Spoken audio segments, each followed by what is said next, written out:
వికారాబాద్ జిల్లా లగచెలలో కలెక్టర్ అధికారులపై దాడి ఘటన తెలంగాణ వ్యాప్తంగా పొలిటికల్ గా హీట్ పుట్టిస్తోంది. ప్రస్తుతం ఈ కేసులో దర్యాప్తు ముమ్మరం చేశారు పోలీసులు. పరారీలో ఉన్న నిందితుల కోసం ప్రత్యేక బృందాలతో గాలింపు చేపట్టారు. నిన్న సాయంత్రం మరో 10 మందిని అదుపులోకి తీసుకున్నారు పోలీసులు.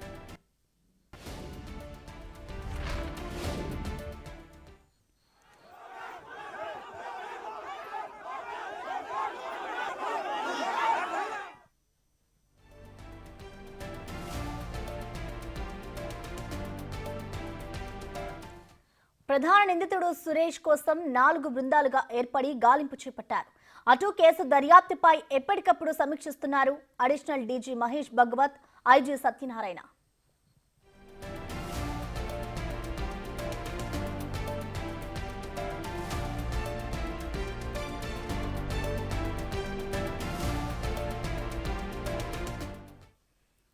దీనిపై కంప్లీట్ అప్డేట్స్ ని మా ప్రతినిధి రానా లైవ్ ద్వారా అందిస్తారు. రానా, చెప్పండి, అసలు లగచర్ల ఘటనకు సంబంధించి పోలీసుల దర్యాప్తు ఏ విధంగా ఉంది? లేటెస్ట్ అప్డేట్స్ ఏమైనా తెలుసాయా రానా?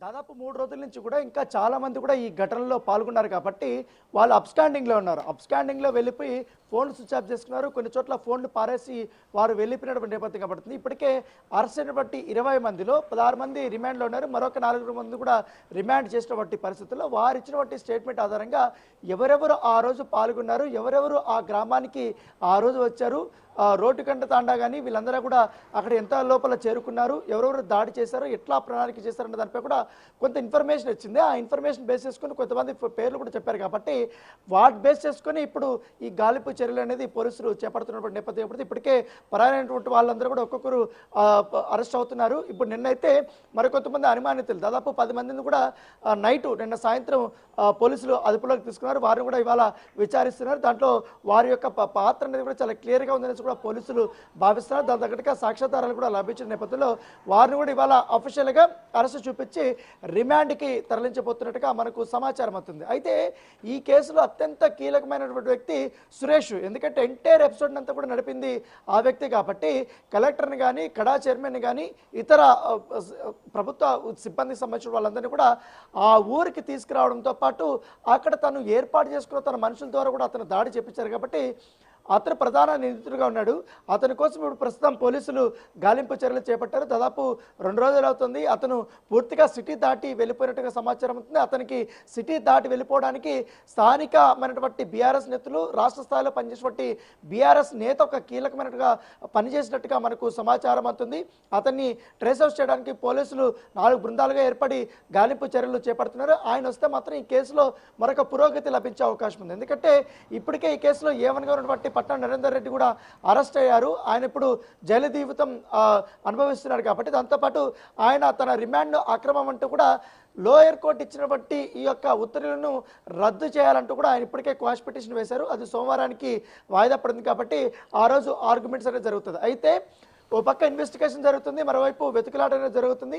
అక్కడ జరుగుతున్నటువంటి లా అండ్ ఆర్డర్ ఇష్యూస్ గురించి కానీ, ఈ మొత్తం దర్యాప్తు ఏ విధంగా సాగుతుంది, అలాగే అధికారులు కానీ సమన్వయంతో పనిచేస్తున్నారా లేదన్న దానిపై కూడా నిన్న మరొకసారి అడిషనల్ డీజీపీ అయినటువంటి మహేష్ భగత్ పరిగి పోలీస్ స్టేషన్కి వచ్చారు. అక్కడ ఐజీ సత్యనారాయణ వచ్చారు, వికారాబాద్ ఎస్పీ నారాయణ రెడ్డి కూడా వచ్చారు. వీళ్ళందరితో కూడా అక్కడ డిఎస్పీలు కానీ వీళ్ళందరితో కూడా ఆయన సమీక్ష సమావేశాన్ని నిర్వహించారు. దాదాపు 3 గంటల పాటు కూడా ఆయన సమీక్షా సమావేశం నిర్వహించారు. ఎందుకంటే కొడంగల్ నియోజకవర్గంలో బీఆర్ఎస్ నాయకులు చేసినటువంటి అసత్య ప్రచారాలు కానీ, దాంతోపాటు అక్కడ ఇంటర్నెట్ కనెక్షన్ కూడా ఆపేశారు కాబట్టి అది ఎక్కువగా స్ప్రెడ్ కాకుండా వీళ్ళు ఎక్కువగా ప్లాన్ చేస్తున్నారు ఉద్యమాలు చేయడానికి కానీ, లేకపోతే అక్కడ కాంగ్రెస్ ప్రభుత్వానికి వ్యతిరేకంగా, అక్కడ అధికారులకు వ్యతిరేకంగా, ముఖ్యమంత్రికి వ్యతిరేకంగా వీళ్ళు కొన్ని కార్యక్రమాలు నిర్వహించబోయే అవకాశాలు ఉన్నట్టు ఇప్పటికే ఇన్ఫర్మేషన్ వచ్చిన నేపథ్యంలో పోలీసులు కూడా పూర్తి స్థాయిలో అలర్ట్ అయినటువంటి నేపథ్యం కాబట్టి బీఆర్ఎస్లో ప్రతి ఒక్క లీడర్ పైన కూడా వాళ్ళు ప్రత్యేకమైనటువంటి దృష్టి కూడా పెట్టారు. ఎందుకంటే అసత్య ప్రచారాలు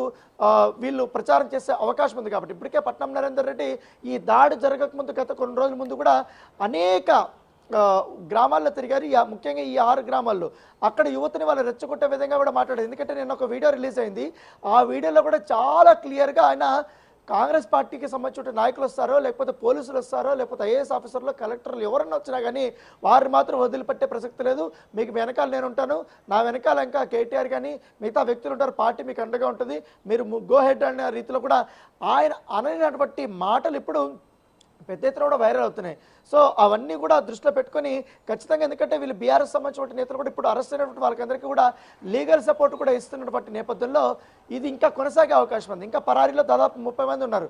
సో వాళ్ళు కూడా ఇప్పుడు అరెస్ట్ కావాల్సి ఉంది. వాళ్ళు అరెస్ట్ అయితే వాళ్ళని పూర్తి స్థాయిలో విచారించిన తర్వాత అసలైన కుట్రదారులు ఇంకా వెనకాల ఎవరెవరు ఉన్నారో దానిపై కూడా ఎప్పటి నుంచి ఈ కుట్ర అనేది జరుగుతుంది అనే దానిపై కూడా తేటతెల్లమయ్యే అవకాశం ఉంది. అయితే బీఆర్ఎస్ నేతలు మాత్రం ఇప్పుడు అరెస్ట్ అయినటువంటి వాళ్ళందరూ కూడా మాకు అసలు సంబంధం లేదు, మేము ఇలాంటి కుట్రలు చేయలేదనే రీతిలో చెప్తున్నప్పటికీ కానీ చాలా క్లియర్గా ఒక వికారాబాద్ జిల్లాకు సంబంధించి ఒక కలెక్టర్ని ఇట్లా వీళ్ళు పూర్తి దుర్భాషలాడుతూ మాత్రం దాంతోపాటు వీళ్ళు విచక్షణారహితంగా కొట్టడం ఇవన్నీ కూడా చాలా సీరియస్గా తీసుకున్నటువంటి పోలీస్ శాఖ కూడా పూర్తి స్థాయిలో దర్యాప్తు చేస్తుంది. ఇప్పటికే నాన్ బెయిలబుల్ సెక్షన్స్ కింద కూడా కేసులు నమోదు చేశారు కాబట్టి అందరినీ కూడా కఠినంగా శిక్షిస్తామని కూడా పోలీసులు చెప్తున్నారు. సో ఇప్పటికే సాక్ష్యాధారాలు కూడా చాలా వరకు కూడా లభించాయి కాబట్టి సో రేపు కానీ ఎల్లుండి లోపల కానీ మరికొంతమందిని కూడా పోలీసులు అరెస్ట్ చేశారు. ఇప్పుడు ఆల్రెడీ 10 మంది ఇప్పుడు ఇవాళ రిమాండ్కి వెళ్తారు, మరికొంతమంది కూడా ఉన్నారు కాబట్టి వారు కూడా పట్టుకున్న తర్వాత అందరినీ విచారించిన తర్వాత పూర్తి స్థాయిలో మనకు ఈ సంబంధించిన డీటెయిల్స్ అనేది తెలిసే అవకాశం ఉంది.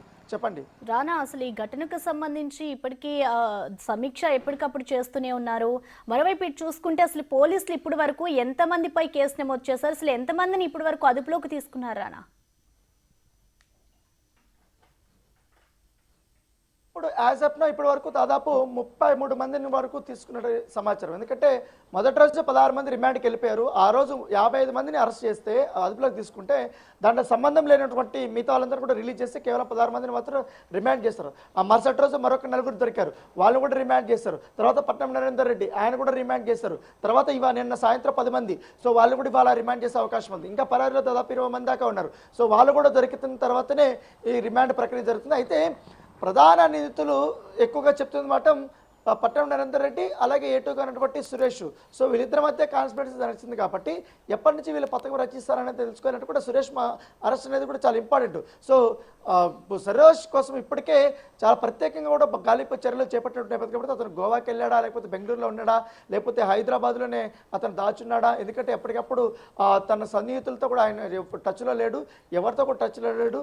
ఆయన జరిగిన సంఘటన తర్వాత గంట తర్వాత ఆయన పారిపోయాడు. సో ఎటు పారిపోయాడు, అతనికి పారిపోవడానికి సహకరించినటువంటి వారు ఎవరు అన్న దానిపై కూడా పోలీసులు కూపీలాగుతున్న నేపథ్యం పడుతుంది. అయితే ఇప్పుడు కాల్ లిస్టు ఆయన్ని చూశారు కాబట్టి ఆ కాల్ లిస్ట్ చూసిన తర్వాత ఆయనకి అత్యంత సన్నిహితంగా ఉన్నటువంటి వారందరిపైన కూడా ఇప్పుడు ఎంక్వైరీ చేస్తున్నారు. సో వాళ్ళ ప్రమేయం కూడా ఉంటే కూడా అరెస్టులు చూపే అవకాశం ఉన్నట్టుగా మనకు సమాచారం అందుతుంది. Thank you Rana.